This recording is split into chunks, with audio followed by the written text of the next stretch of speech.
This is United States of America. People call it a nation of immigrants. And this is Washington DC, the city I call home. And this is me. And the US calls me a non-immigrant alien. Even after living in the USA legally for 13 plus years, and that's because of very unfair and nonsensical rule. In this video, I'm going to talk about this discriminatory rule and the campaign I'm starting to spread awareness about this rule, so hopefully it gets eliminated. So I came to the US on student visa to pursue my master in science, and when in school I got a job, so later my company filed for my work visa, which is called H-1B, and later they also filed my immigration petition, which got approved, but I still do not have my green card or permanent residency. And the only reason I do not have my green card even after my immigration petition is approved is because I was born in India. That's right, if I was born anywhere else like any other country than India, I would have my green card by now. And you might be wondering why even with an approved immigration petition I have not received my green card, and I would be happy to explain. So the category of my green card application is employment-based immigration category, which is for people with advanced degree or exceptional ability. And that category was created to fill the skill gap in the US labor market for specialized jobs. So basically the skills which has shortage in the United States, USA can immigrate people with those skills. So USA doesn't left behind in technology, science and healthcare, which is a brilliant idea. Most of the developed nation has some kind of program like this. But you would think that if USA is inviting non-Americans to become permanent residents based on their skills, they would invite best of the best who possess the skills. But that's not the case. So total number of green cards USA issues each year for employment-based category is 140,000. So there is a limit on how many green cards are issued each year under this category, which is very fair. But what is not fair is that Immigration Act of 1990 put a 7% country cap on this visa category, which is skill-based visa, which means that no single country can get more than 9,800 visa under this category each year.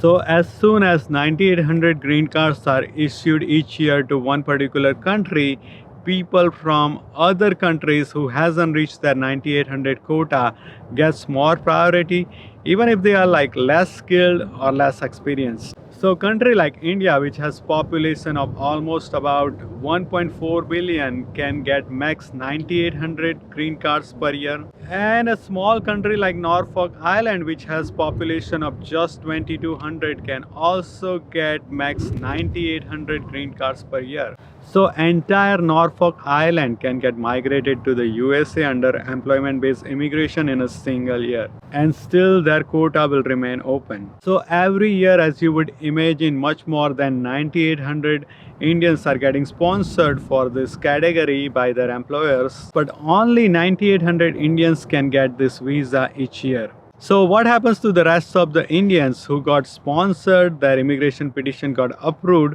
but didn't make it to the 9,800 quota?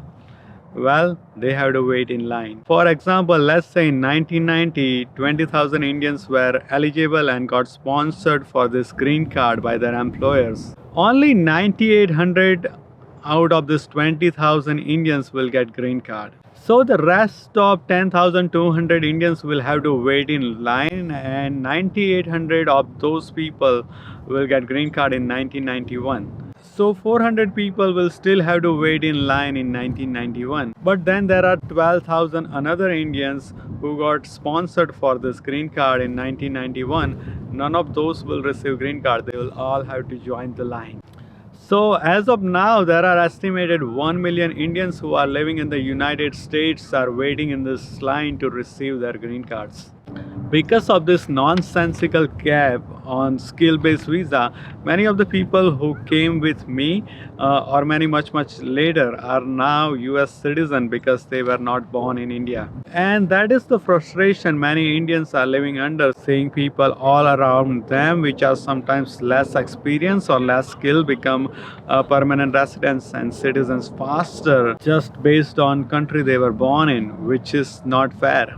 Now, USA has another immigration program called Green Card Lottery, created during the same Immigration Act of 1990, where USA issues about 55,000 green cards to foreign nationals. And as the name suggests, it's not based on skills, but it's just Green Card Lottery. Now, this program also has a 7% country cap.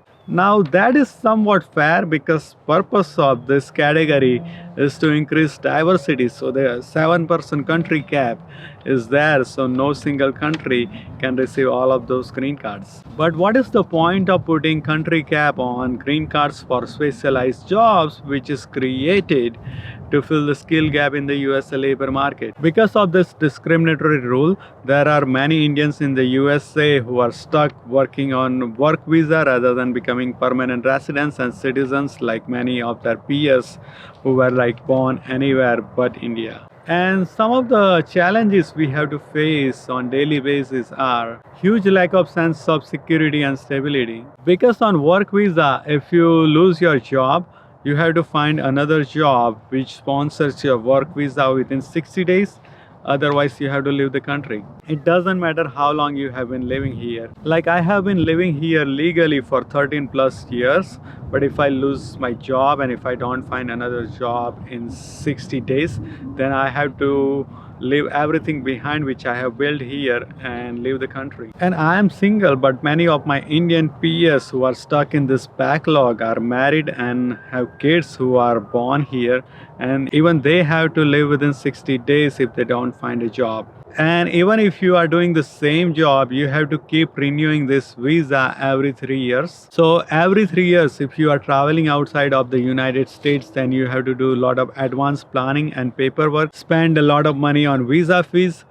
And even if you are willing to do all that, nowadays it is like very hard to get visa appointments at many of the consulates abroad. For that reason, many of the Indians couldn't travel outside of the United States even when they need to. Many Indians had to miss important family functions, and some couldn't even travel to say their final farewells to their loved ones. And these issues are faced by Indians like me who came here on student or work visa and their employer filed for their immigration petition but who are stuck in backlog. But under this category, you can also sponsor someone who is not already living in the United States. But here is the thing.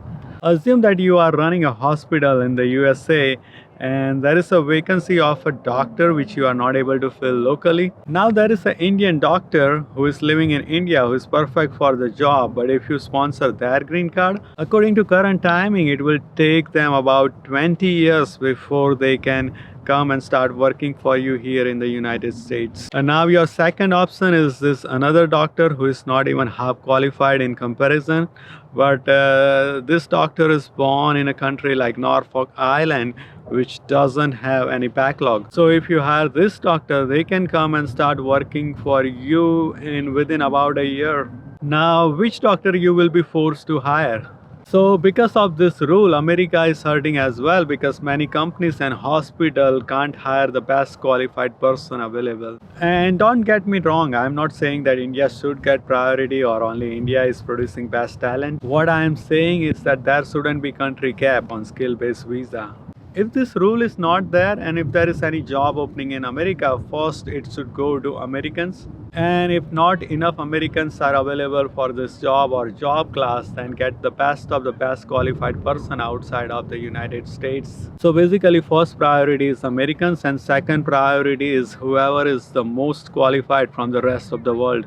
So it benefits USA as this program is intended to, and Indians don't get discriminated based on where they are born. Now most of the people in Congress knows about this issue and agrees that it's wrong. But the problem is that many times they introduce a bill to fix this issue, they try to include many other immigration related issue in the same bill. And when many different immigration issues are presented in a single bill, it makes it easy for people who are opposed to immigration in general misinterpret the bill. In the past, some members of Congress has introduced many different bills to fix this issue, but none of those bills were able to reach the finish line. Now here is what I'm going to do to spread awareness about this issue, because even with this issue, I love this country and I believe that people in general wants to do right things, especially Americans. But the problem is that not many Americans are aware about this issue, because mostly this issue is only discussed among people who are immediately affected by this rule. And if it is discussed on media or social media, it is done in a very boring way, maybe just like what I'm doing right now. So only people who are affected by this rule will watch a video or read an article related to this issue. So I want to spread awareness about this issue, and to do that, I'm going to travel to capital of all the 50 states of the United States within a year, beginning on 4th March of this year. Also, I'm going to create a video of my protest in all the 50 states and going to upload on a YouTube channel which will be dedicated to all the content related to this issue. Also, I'm going to create sketches which explains this issue to people who had never had to go through immigration in a fun way. I have already created and uploaded a sketch which talks about what if there was a country cap on number of gold medals a country can win in Olympics, because as you might know, USA wins majority of gold medals, but there are so many countries who doesn't win any gold medals. Is that fair? I think it is, because a fair way for other countries to win gold medal is by stepping up their game. An unfair way to solve this would be by imposing a country cap on number of gold medals a country can win, just like USA does on employment-based green cards. I have number of other sketch ideas I am working on right now, like what if there was a state cap on number of NFL player who can play in NFL. Because if you know, there are like 211 NFL players right now who are from Texas, but there are like 5 states which doesn't have any NFL players. Also, I'll start implementing other ideas as I learn along the way. Now, some of you might ask what you can do to support. You can subscribe to the YouTube channel where I'm going to upload all this video, and the channel link is in the description. You can share these videos on social media or maybe forward it to people who might be interested. If you have any other ideas on how to make this content more engaging, or any other ideas to spread awareness about this issue, you can leave that in the comment, or you can reach out to me on Twitter, where I will be very actively engaging in discussion related to this issue and posting updates. I am also going to upload these videos on Facebook page I created just for backup. So for any reasons, if YouTube decides to ban my channel, all these videos should have a home. You can give that page like as well. If you want to join me in person to spread this awareness, I'll let you know about future dates on this YouTube channel and Twitter. But for now, I'm starting this campaign from nowhere else but my home city and nation's capital, Washington, D.C. on 4th March 2023, which is a Saturday. So I'll see you there around 11 a.m. But for now, I just want to say I have a dream, like many of my fellow Indians who are suffering because of this rule, that one day USA will issue skill-based green cards based on skills and not based on where people are born. And hopefully with all of our combined efforts, we will see that dream come true during this congressional term.